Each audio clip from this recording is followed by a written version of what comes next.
It was her laughter that cut first. Not loud, just sharp enough to draw blood. I stood at the far end of the living room, half in shadow, watching her tilt her head toward another man. He said something low, and she laughed again, fingers brushing her arm like it meant nothing, like I wasn't there. She knew I was watching. That was the point. When she turned to refill her drink, she looked right at me. No guilt, just that quiet, challenging smirk that said, "Do something."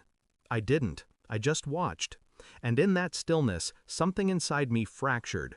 Not from pain, but from understanding. Later in the car, the air between us was dead, the kind of suffocates. "You humiliated yourself back there," I said, voice steady. She snorted. "Oh, please. I was talking." "You're so insecure." I stared through the windshield. "You were flirting." She shrugged. "Whatever. I don't need you. I have plenty of options." That was the moment I felt everything stop. The heartbeat, the noise, the illusion. "Perfect," I said. "Use them for rent, too." She rolled her eyes, laughed. She thought it was another empty line. She was wrong. The next morning, she left without a word. Her side of the bed was cold, her perfume lingering like something dead trying to stay alive. She didn't come back that night, or the next. When she finally texted, it was short. "Don't wait up." No explanation, no apology. I didn't respond. I just stared at the message, reading between the letters. The arrogance, the assumption that I'd always be here, waiting. People think betrayal starts with lies. It doesn't. It starts with indifference. The first time someone stops caring if you're watching. I told myself to ignore it, to sleep, to breathe. But my mind didn't stop. It turned every word she'd said into an echo chamber. Options. The word crawled under my skin. Not because it hurt, because it revealed the truth she'd been hiding all along. She didn't love me. She loved what I gave her. Stability, comfort, validation. I was the safety net she danced above, knowing I'd never let her fall. Until now. I didn't confront her. I observed. Her social media told stories she didn't realize she was telling. Locations, reflections in mirrors, the same male wrist in every new picture. A watch I'd seen once before. Expensive, not hers. She wasn't careful anymore. She didn't need to be. She thought I'd stopped paying attention.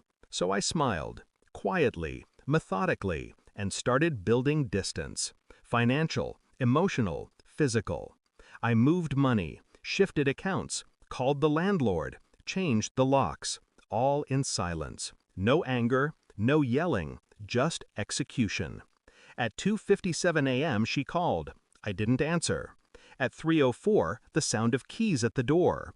At 3:05, the sound of them not working. I watched from the security app, her face half lit by the porch light, confused, then irritated, then afraid. I almost felt sorry for her.